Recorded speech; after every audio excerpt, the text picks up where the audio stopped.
The formula of the radius r of a sphere with surface area a is r is equal to the square root of a over 4 pi.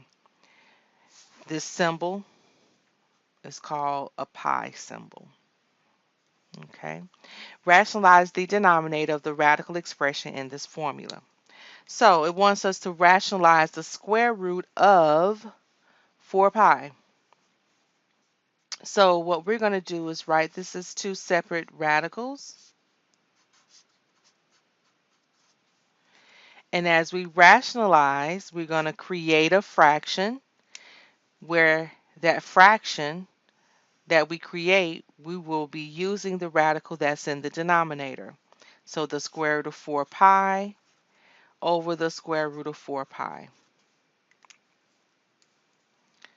So our numerators, we have the square root of a times the square root of 4 pi. Our denominators, we have the square root of 4 pi times the square root of 4 pi. All right, so our denominator, we know the end result. It will be 4 pi. And then our numerator, what's under the radical sign, we can multiply those together.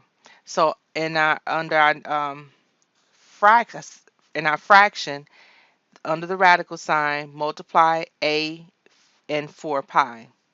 Okay, so we can say 4 pi a, or we can say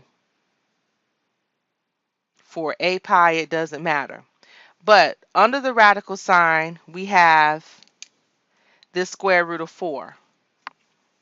We need to take out that square root factor, okay, that perfect square.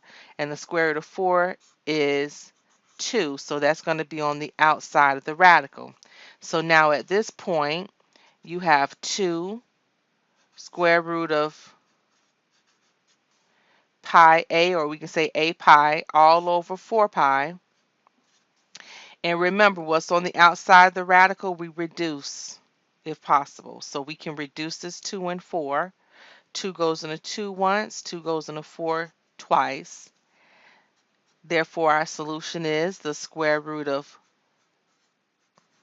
pi times a all over 2 pi. There we go.